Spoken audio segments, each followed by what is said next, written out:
And now let's look in on our good friend and host, Dr. Watson. Come in. Ah, there you are, Mr. Bartell. Evening, Doctor. Just in time to join me in a cup of coffee. Draw up your chair, young fellow, my lad. Thank you. Ah, that's it. Well, Doctor, you told us last week that tonight's new Sherlock Holmes adventure takes us to the south of France. That's right, Mr. Bartell. The south of France in the year 1900. A beautiful playground bordered by the bluest of blue seas and populated with an extraordinary cross-section of cosmopolitan Europe. Rich man, poor man, beggar man, thief. All of them attracted by that Riviera paradise. All of them drawn by the magical spell of a small white ball spinning round the rim of a roulette wheel. Now, don't tell me that you and the great Sherlock Holmes were there on a gambling spree. We were not, Mr. Bartell. At the time my story begins, we had just concluded an extremely delicate mission.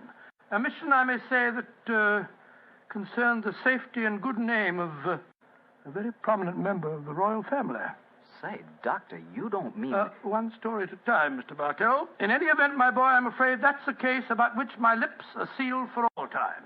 But to return to tonight's adventure... One June evening, I persuaded Holmes to accompany me to the gambling casino at Fréjus, not far from Cannes, where we were staying. It wasn't quite as fashionable as the casino at Monte Carlo, but as I intended to do a little modest gambling myself, it seemed an establishment more suited to my means. As we stood there at the green baize-covered tables, the chatter of voices and the melodic chanting of the croupiers as they called the results of each spin of the wheel formed a background to a quiet conversation that Holmes and I were having.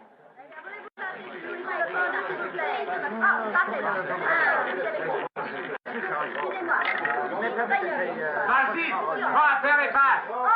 Lost again, Watson. Oh, confounded. That number 10 must come up soon. Oh, why not cut your losses, old fellow, and come for a stroll with me on the waterfront? Well, just a big wait. A couple more bets, Holmes. I have a feeling that 10 is bound to come up in a minute. Watson, I believe the blood of a gambler courses through your veins. Oh, there's no harm in taking a little flutter once in a while. Why don't you risk a few francs, Holmes? Oh, thank you, my dear chap. The law of averages convinces me that my money is safer in my pocket.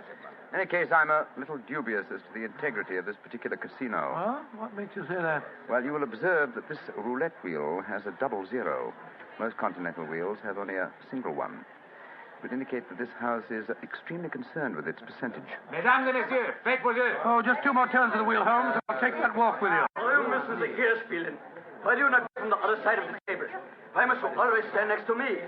Hello. What's the trouble up there? I've placed my bet, so let's go and see. I ask you, sir, why do you play here beside me? I'm afraid I don't see any reason why I can't play wherever I... Swish, you've broken my luck. Ever since you come to the table, I've done nothing but lose. Please to move away. Well, move away yourself if you don't like my company. Heinrich, why do you not stop now? You've already lost more than we can afford. One more throw, Elsa. I can win it all back if only this young man will move away. Why should my husband move? He's had a bad run of luck, too. Rien ne va plus. Neuf. Rouge, impériment. Ah, you've lost again, Watson. Heinrich, you must stop now. I must stop inside because I've lost everything. I hope you're satisfied, Mr. American. You've broken my luck and ruined me. I hope that you and your turn will be ruined too. Heinrich, wait for me. I never heard such rubbish in my life. Were you listening to him, sir? I heard his last few remarks, Mr. Gilbert. Roger Gilbert. And this is my wife, Helen. How do you do? My name is Holmes, and this is my friend, Dr. Watson. How do you do? I do. Didn't you think his remarks were a little out of place, Doctor? I certainly did, Mrs. Gilbert. I don't see how he can possibly blame your husband for his run of bad luck. I didn't like the look on his face as he left the table, though. Have you any idea who he is? His name is Schneemann. He's staying at the same hotel as we are. I've never spoken to him, but I've heard of being paged there. Well, he shouldn't gamble unless he can afford to lose. Well, I'm losing, darling, and I can't afford it. Oh, but I can let you have more money. You know that. Oh, no, Helen, I may have married an heiress, but I'm not going to use her fortune to gamble with. Oh. I'll lose my own money, and then I'll quit. Mesdames et messieurs, faites vos jeux. Your last bet, Watson? Yes, Holmes. This time I know that number 10 is going to come up. It's got to.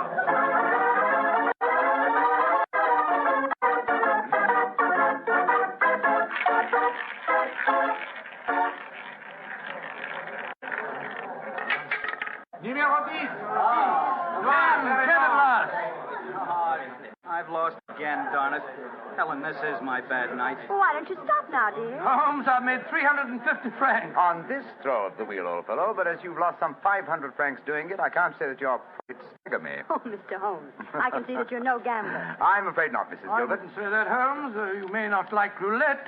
You've taken a good many chances in your life with long odds against you, too. Well, nevertheless, old chap, in the sense that Mrs. Gilbert means it, I'm not a gambler. Hey,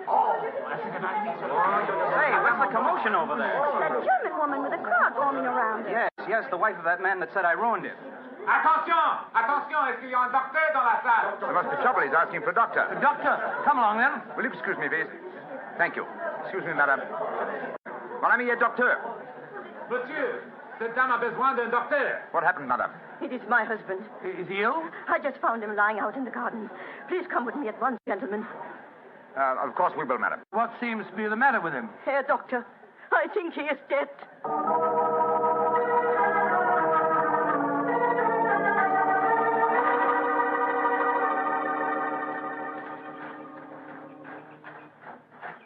He's lying by that tree, Doctor. Please see if you can help him. Somebody else seems to be on the scene before us. Who are you, sir? I am Monsieur Chevray, director of the casino. Do any of you know this poor man? I am his wife. Is he dead? I am afraid so, madame. Let me look at him. I'm a doctor. Was your husband gambling in the casino tonight, madame? Yeah, he was. Poor Heinrich. He lose everything that we have. I'm afraid he's dead, madam. Shot through the heart. Oh, du lieber Gott. Suicide, Watson? Yeah, looks like it. Yes. Powder burned on the shirt front, revolver clutched in the right hand, fingers in a natural position. The angle of the wound settles it. Obviously self-inflicted. I missed you as you slipped out of the casino. What's wrong with him? I'm afraid he's dead, Mr. Gilbert. Yes, he committed suicide. I hope, young man, that you are satisfied. All night you brought him bad luck. He asked you to move away from him to change his luck, but no, you could not do it. Oh, Frau Schneemann, I'm terribly sorry, but I really don't see how you can blame me. I do blame you, and I also blame you, Monsieur Chevry. But what have I done, madame? Why do you let a man lose all his money at your tables? Is life so cheap to you, and money so important, that you cannot close the tables to someone before he's ruined? Madame, I am all sympathy for you in your tragic loss. But the casino cannot be held responsible. If your husband could not afford to gamble, then he should not come here. How are we to know the financial limitations of our customers? You said your husband lost everything you had tonight, madam. Yeah, everything. Then how do you account for this sheaf of banknotes in his breast pocket? Good Lord, must be several thousand francs, sir. Then he wasn't ruined. And his suicide, therefore, cannot be blamed on his losses at my casino, madame. How do you account for this money, Frau Schneemann? Well, I do not understand. Heinrich kept nothing from me. I know that he had not so much money on him when he started tonight. Well, why do you all look at me like that? Is it that you think? You think... Quick, Watson, she's fainted. I've got her. Let's get her to her room. You can take her to my suite in the casino. No, let's take her to the hotel. My wife will look after her. Poor woman, she's had a dreadful shock. She can probably do with another woman's company. It's very considerate of you, Mr. Gilbert. Where are you staying? At the Hotel Crillon. It's quite near here. I'll get a cab, and while I'm doing that, Watson, see if you can revive her, will you? Yes, Then we'll take her to the Hotel Crillon.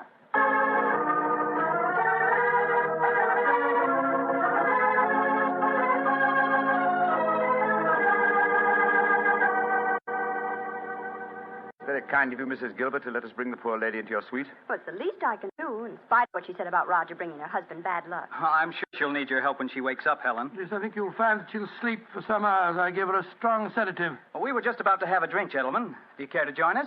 Oh, thank you, sir. Well, that'd be very nice, Mr. Gilbert. Roger was just telling me that quite a large sum of money was found on Herr Shaman's body, Mr. Holmes. Yes, Mrs. Gilbert. Several thousand francs. It's very puzzling, Holmes. Why should a man commit suicide with so much money on him? I think the answer is obvious. He didn't. What on earth do you mean? Well, the money was placed there after he had shot himself. The banknotes were in his breast pocket, if you remember. Hardly the usual place to carry money. Though it is the easiest pocket for someone to insert it without disturbing the body. But why on earth should someone place money on him after his suicide? To prevent the casino from getting a bad name. I've heard of it being done on several similar occasions. Gives the impression that the unfortunate victim had other motives than gambling losses to account for his suicide. Great Scott, you mean that one of the casino employees found the body lying there and slipped the money in his breast pocket before we arrived on the scene? As you know, my dear Watson, I'm not a gambling man, but I'll lay you 100 to 1. That is what happened. Well, that's a new one. Well, here are your drinks, gentlemen. Thank you, sir. Thank you. Say, Helen, Mr. Holmes has given me a brainwave. Another one? What is it this time, Roger? Now, I've been losing very heavily tonight. Roger, I've told you, if you need money, I'll be only... But I don't. I've got a scheme for making some. I'm going to gamble again tonight after dinner. If I lose, here's what I'll do. I'll stain my shirt front with red ink, walk out in the grounds, fire a shot, and lie down as though I'm dead.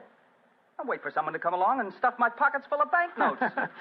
Not a bad idea, Mr. Gilbert. I think it's a darn good one. What do you say, Mr. Holmes? It's a whimsical one at any rate. Who knows? You might even be successful. Roger, you're not really going to do it, are you? Sure. Perhaps I'll get some of my losses back that way. Well, let's drink to it, gentlemen. At least I may have hit upon an idea of making money.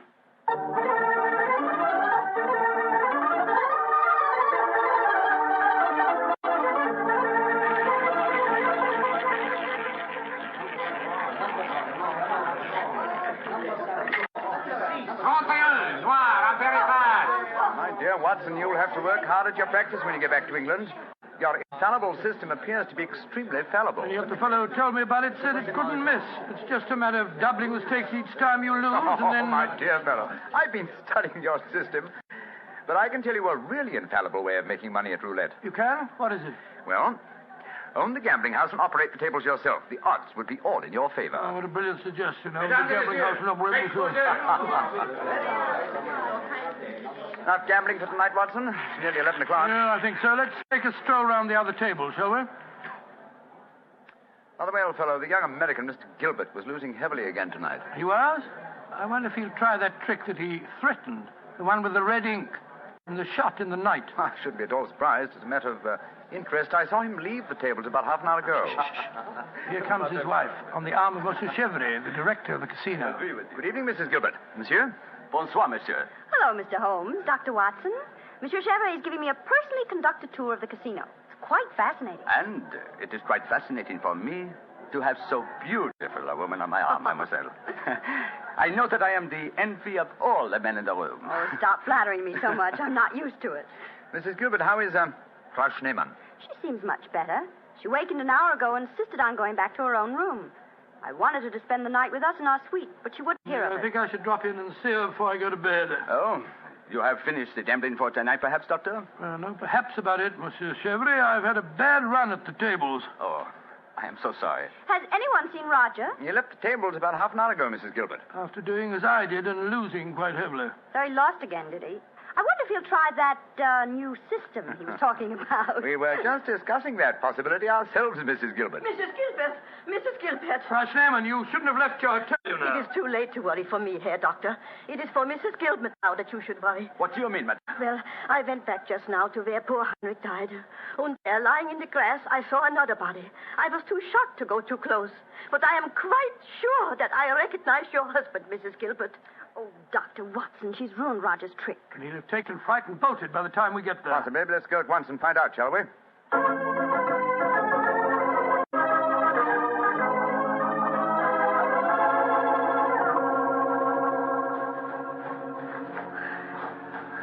He hasn't gone. He's still lying there. It's the most convincing spectacle. That red ink really does look like blood.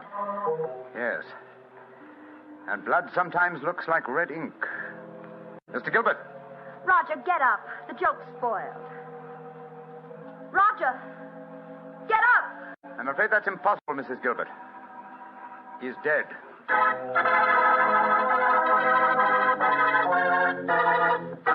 Well, Doctor, so the young American's joke turned out to be another tragedy. Yes, Mr. Bartell. The poor fellow was lying there dead, with a bullet wound in the heart, and a great splash of blood staining the whiteness of his shirt front. What happened next? Monsieur Chevrier, director of the casino, took the distraught widow away from the scene, while Holmes and I examined the body closely. Within a few minutes, we were joined by Inspector Ganivet of the French police. As we stood there in the moonlight, the sounds of music could be heard from the casino. It was hard to believe that two men had died in that lovely garden since the moon had risen.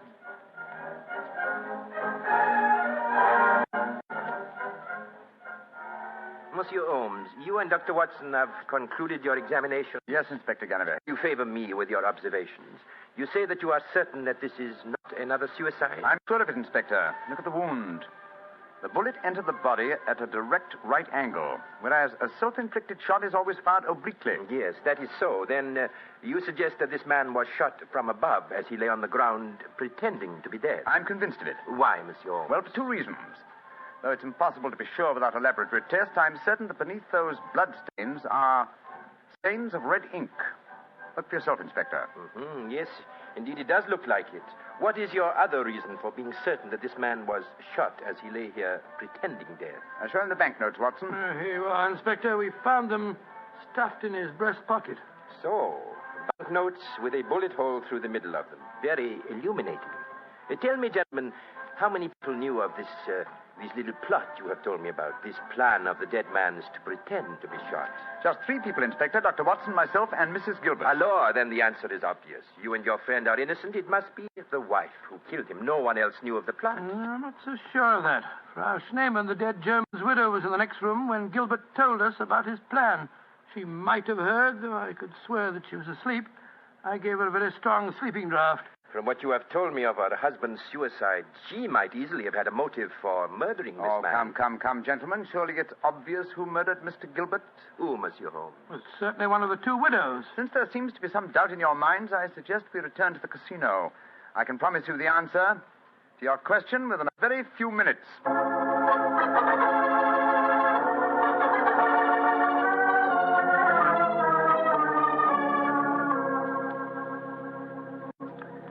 Well, Monsieur Chevrolet, now that we're all assembled in your office, I shall sit down quietly and let Inspector Ganivet conduct his examination. No, Monsieur Holmes. No, you have handled the case so far. Please to continue it to the end. Yes, Mr. Holmes.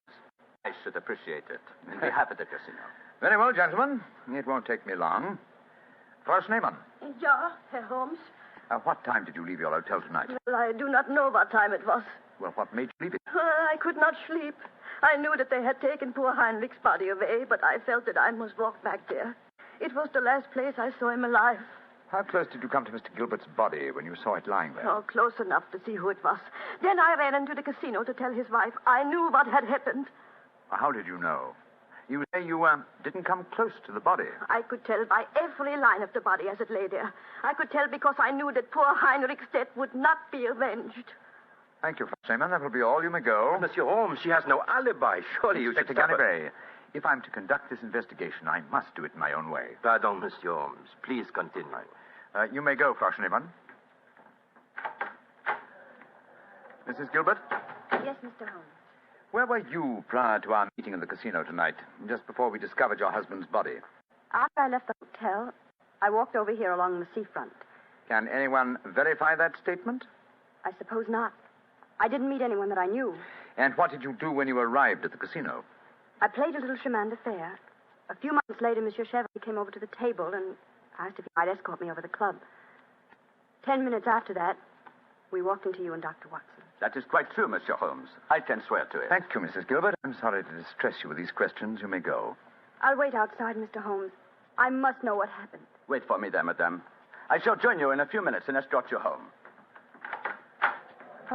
Well, another suspect with a poor alibi, eh, Ganivet? I must say, Monsieur Holmes, your methods puzzle me. It seems to me that both those women should be watched. Yes, I agree with the Inspector, Holmes. Please don't worry, Inspector. I've asked 2 of your plainclothes men to keep an eye on the ladies. And now, Monsieur Chevrolet, I'd like to ask you a few questions. Ask me any questions you wish, Monsieur Holmes. Thank you.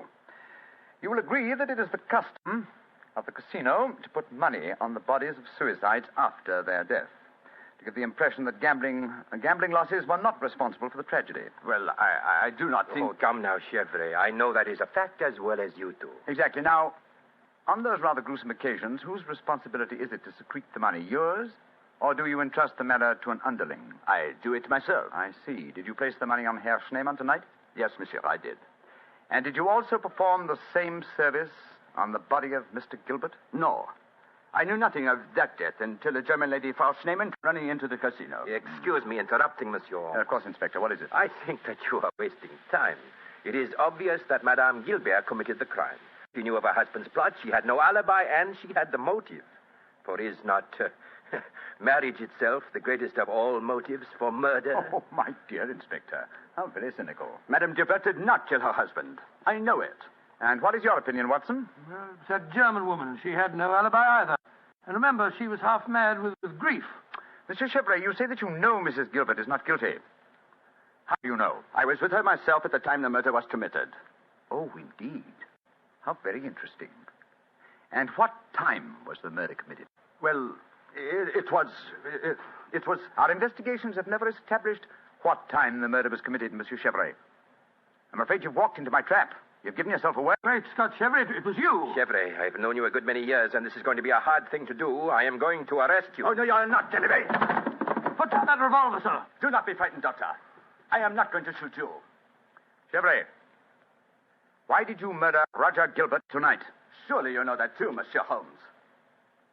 Because I am in love with his wife. She's young, beautiful, and rich. It did not occur to me until I saw the young fool lying there tonight pretending to be dead. In my profession, it is natural that I should carry a revolver. What was simpler? Mr. Gilbert gave me the perfect opportunity. I could not resist it. Put down that revolver, Chevrolet. Why are you all so frightened? Surely you know how I am going to use it this time. I think so, monsieur. But it's a coward's way out. What an unperceptive remark for such a perceptive man. No. No, all my life I have been a gambler. I gambled tonight for the highest stakes of all, and I lost. No, I am not afraid to pay for my losses. Au revoir, monsieur.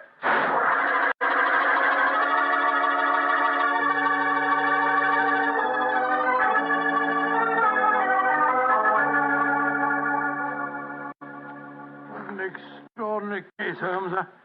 I never suspected Chevrolet. And I, old chap, suspected him from the beginning. Well, I wasn't the only one who was stupid anyway. Inspector Ganivet thought it was the wife. True. Very puzzling conclusion for a detective inspector to arrive at. Well, it seemed logical enough to me at the time. No, my dear Watson. Cold logic should have told you otherwise. Roger Gilbert had been losing heavily and had planned this hoax. He obviously had no money on him. Therefore, the money was planted in his pocket by Chevrolet. After he shot him? No, my dear fellow. Before. Before? The bullet hole through the banknotes provided that. Now, had the money been put there innocently, Gilbert would have, come back to life as soon as the person placing it there had left. He would not have remained lying on the ground for a murderer to find him. Then Chevrolet must have bent over him as he lay there, placed the money in his breast pocket, and then fired. Precisely, Watson. Well, Holmes, I must say you solved it very neatly. You've told Inspector Ganivet that you wanted no credit in the case. Naturally, publicity would be unfavorable. If you remember, no one is supposed to know that we're in the south of France. I'm certain that the inspector learned a few tips about detection tonight. Possibly, old fellow. And I hope that you have learned a few things about gambling. How do you mean, Holmes? Well, you're backing the wrong color. A gambler is usually superstitious, and superstition... Well, I should have told you what color to follow tonight. I still don't understand you, Holmes. I was playing number 10. Exactly. Number 10 is black. You should have followed a red color tonight, old fellow. The color of red ink. Red ink and blood.